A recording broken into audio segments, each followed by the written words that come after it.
آپ کے ہاں 7 بیٹے اور 7 بیٹیاں تھیں۔ آپ خود بھی صحت مند اور طاقتور تھے۔ آپ کے اصحاب کی تعداد بھی کافی تھی۔ گویا اللہ تعالیٰ نے آپ کو گوناگون نعمتوں سے نوازا تھا۔ آپ روئے زمین پر نعمتوں سے مالا مال شخص تھے۔ اللہ تعالیٰ نے آپ کو آزمانا چاہا تاکہ بعد میں آنے والے لوگوں کے لیے آپ صبر کی مثال بن جائیں۔ آخر صبر کا مرحلہ شروع ہو گیا۔ آپ کا سب مال و متاع ہلاک ہو گیا، یہاں تک کہ آپ فقیر ہو گئے۔ آپ کی زندگی ہی میں آپ کی ساری اولاد اللہ کو پیاری ہو گئی۔ کسی کا ایک بیٹا بھی فوت ہو جائے تو وہ کتنا غمگین ہوتا ہے، متاثر ہوتا ہے۔ سیدنا یعقوب علیہ السلام پر غم کس طرح طاری ہوا، یہاں تک کہ آپ کی آنکھوں کی بینائی تک جاتی رہی۔ مارے غم کے وہ گھل گئے تھے، جبکہ ان کا کوئی بیٹا فوت نہیں ہوا تھا، اور ادھر 7 بیٹے اور 7 بیٹیاں فوت ہو گئے۔ یہی نہیں، تمام مال مویشی ہلاک ہو گئے۔ معاملہ اس پر بھی ختم نہیں ہوا، آپ شدید مرض میں مبتلا ہو گئے۔ بیماری اس قدر شدید تھی کہ آپ چلنے پھرنے سے معذور ہو گئے، اٹھنے کی سکت نہ رہ گئی، یہاں تک کہ آپ کا گوشت گرنے لگا۔ آپ کی آزمائش انتہا کو پہنچ گئی۔ اب آپ کے ساتھی بھی آپ کا ساتھ چھوڑنے لگے۔ انہیں خوف محسوس ہوا کہ کہیں ان کی بیماری انہیں بھی نہ لگ جائے، کہیں یہ کوئی ایسی بیماری نہ ہو جو ایک سے دوسرے کو لگتی ہو۔ اس طرح سوائے 2 کے سب ساتھی آپ کا ساتھ چھوڑ گئے، کوئی آپ کے قریب نہ آتا تھا۔ جو 2 ساتھی ساتھ چھوڑ کر نہیں گئے تھے وہ بھی ذرا دور کھڑے ہو کر بات کرتے تھے۔ آپ کی خدمت کے لیے بس آپ کی بیوی رہ گئیں۔ وہ بہت وفادار بیوی تھیں۔ یہ زوجہ محترمہ آپ کی خدمت کرتی، آپ کو کھلاتی پلاتی، آپ کو نہلاتی۔ پھر نوبت یہاں تک پہنچی کہ سارا ہی مال بالکل ختم ہو گیا۔ اب بیوی صاحبہ نے اجرت پر لوگوں کے گھروں میں کام کرنا شروع کیا تاکہ کچھ کما کر لائیں اور خاوند پر خرچ کر سکیں۔ یہ تھے اللہ کے نبی ایوب علیہ السلام۔ اتنی بڑی آزمائش میں پورے اترے۔ آزمائش بھی 1-2 ماہ نہیں، پورے 12 برس جاری رہی، اور ایک قول کے مطابق 18 برس جاری رہی۔ آپ اس دوران مجسمہ صبر بنے رہے۔ آپ نے کبھی کسی سے شکوہ تک نہ کیا، یہاں تک کہ کبھی زوجہ محترمہ سے بھی شکوہ نہ کیا۔ سال ہا سال اسی حالت پر گزر گئے۔ ایک بار آپ کی بیوی نے عرض کرنے کی ذرا ہمت کی اور کہا، آپ اللہ کے رسول ہیں، اگر اللہ کے حضور دعا کریں تو وہ آپ کی بیماری کو ختم فرما دیں گے، آپ کی حالت کو بدل دیں گے۔ بیوی صاحبہ کے یہ کہنے کے باوجود آپ نے بیماری کے ختم ہونے کی دعا نہ کی، نہ یہ کہا یا اللہ مجھے رزق کی فراوانی عطا فرما۔ بس رضائے الہی پر راضی رہے، تقدیر الہی پر خوش رہے۔ آپ نے بیوی سے فرمایا، ذرا بتاؤ تو ہم کتنا عرصہ خوشحالی اور فراوانی میں رہے ہیں، کتنا عرصہ ہم ناز و نعمت میں رہے ہیں؟ انہوں نے جواب دیا، 80 سال۔ یہ سن کر آپ نے فرمایا، مجھے اللہ تعالیٰ سے دعا کرتے حیا آتی ہے، جتنا عرصہ خوشحالی میں رہا اتنا عرصہ بیماری اور تنگ دستی میں نہیں گزرا، اس لیے میں ابھی یہ دعا نہیں کروں گا کہ وہ مجھے شفا عطا کر دے یا میری اس حالت کو بدل دے، وافر رزق عطا کرے، جب تک مجھ پر 80 سال نہ گزر جائیں۔ جس طرح میں 80 سال ناز و نعمت کی بہاریں دیکھتا رہا، اسی طرح 80 سال تک میں اسی حالت پر صبر کا دامن تھامے رہوں گا، تندرستی کا سوال نہیں کروں گا۔ آپ کے اس جواب پر بیوی صاحبہ مایوس ہو گئیں، اس لیے کہ انہیں تو بیماری کے ختم ہونے کی اور اچھے دنوں کے دوبارہ آنے کی امید تھی۔ آپ کی بات سن کر وہ بولیں، تب یہ آزمائش کی گھڑی کب ختم ہوگی؟ چونکہ اس بات سے اللہ تعالیٰ کی ناشکری ہوتی تھی، اس لیے ایوب علیہ السلام ناراض ہو گئے۔ انہوں نے اللہ کے نام کی قسم کھائی کہ اگر اللہ تعالیٰ نے مجھے شفا عطا فرمائی تو میں انہیں 100 کوڑے ماروں گا۔ دوسری طرف نوبت یہاں تک پہنچی کہ لوگوں نے آپ کی بیوی صاحبہ کو کام دینے سے انکار کرنا شروع کر دیا۔ ان کا خیال تھا کہیں ان کے شوہر کی بیماری انہیں بھی نہ لگ جائے۔ وہ سمجھتے تھے کہ ایوب علیہ السلام کی بیماری چھوت کی ہے، لہٰذا یہ بیماری ان کی بیوی کے واسطے سے انہیں بھی لگ سکتی ہے۔ جب معاملہ یہاں تک پہنچ گیا تب آپ نے ایک چھوٹی سی بات کہی، اس میں بھی کوئی واضح دعا نہیں تھی، جبکہ اس وقت سے بڑھ کر دعا کے لیے کون سا وقت ہو سکتا تھا۔ آپ کی اس بات کو اللہ تعالیٰ نے قرآن مجید میں بیان فرمایا ہے۔ سورہ انبیاء آیت 83 میں ہے، وَأَيُّوبَ إِذْ نَادَى رَبَّهُ أَنِّي مَسَّنِيَ الضُّرُّ وَأَنْتَ أَرْحَمُ الرَّاحِمِينَ۔ اور ایوب کی اس حالت کو یاد کرو جبکہ اس نے اپنے پروردگار کو پکارا کہ مجھے یہ بیماری لگ گئی ہے اور تو رحم کرنے والوں سے زیادہ رحم کرنے والا ہے۔ مجھے آزمائش نے آ لیا ہے اور تو ارحم الراحمین ہے۔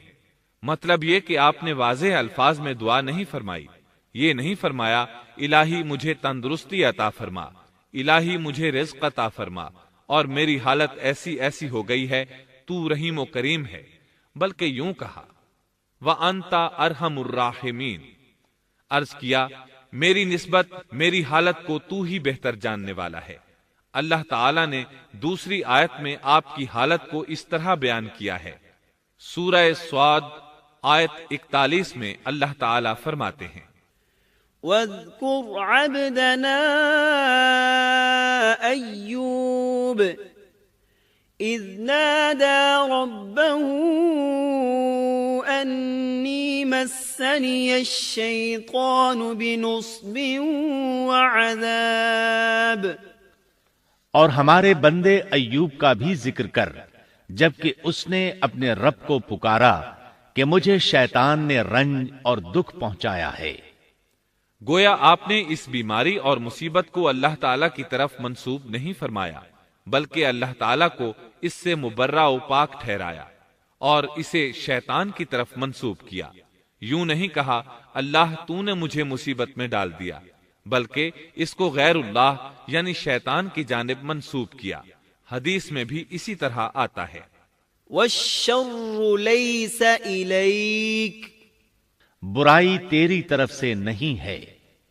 آپ نے اپنی حالت کو بھی ایسے ہی پیش کیا اور یوں عرض کیا أَنِّي مَسَّنِيَ الضُّرُّ وَأَنْتَ أَرْحَمُ الرَّاحِمِينَ۔ اللہ تعالیٰ نے آپ کی التجا کو اسی لمحے شرف قبولیت سے نوازا۔ کتنے ہی موقع ایسے آئے تھے کہ اس سے قبل بھی آپ دعا کر سکتے تھے اور وہ قبول ہو جاتی، لیکن آپ نے صبر کا دامن تھامے رکھا۔ اسی لیے مدتوں سے ضرب المثل چلی آ رہی ہے صبر ایوب۔ جب آپ نے اپنے پروردگار سے اس انداز میں دعا مانگی تو اللہ تعالیٰ نے ان سے آزمائش ختم کر دی۔ اللہ تعالیٰ سورہ صاد آیت 42 میں فرماتے ہیں اركض برجلك هذا مغتسل بارد وشراب، اپنا پاؤں مارو، یہ نہانے اور پینے کے لیے ٹھنڈا پانی ہے۔ جب انہوں نے پاؤں زمین پر مارا تو پانی کا چشمہ جاری ہو گیا۔ علماء کرام کہتے ہیں جب انہوں نے اس پانی سے غسل کیا تو جسم کے بیرونی حصے سے بیماری ختم ہو گئی، اور جو ہی پانی پیا جسم کے اندرونی حصے کی بیماری ختم ہو گئی، اور یہ اللہ عز و جل کا عظیم احسان ہے۔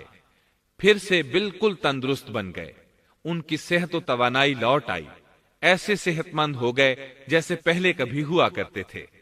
ان کی زوجہ محترمہ باہر سے گھر آئیں تو بالکل نہ پہچان سکیں۔ ان سے پوچھنے لگیں کیا آپ نے اللہ کے نبی میرے خاوند یعنی مرض میں مبتلا شخص کو دیکھا ہے؟ اللہ کی قسم جب میرے خاوند صحت مند تھے تو بالکل آپ جیسے تھے، میں نے آپ سے بڑھ کر ان سے ملتا جلتا آدمی آج تک نہیں دیکھا۔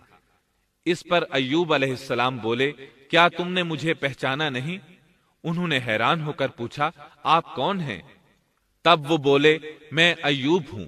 وہ بولیں سبحان اللہ، اس کا مطلب ہے بیماری ختم ہو گئی، اللہ تعالیٰ کا احسان ہو گیا۔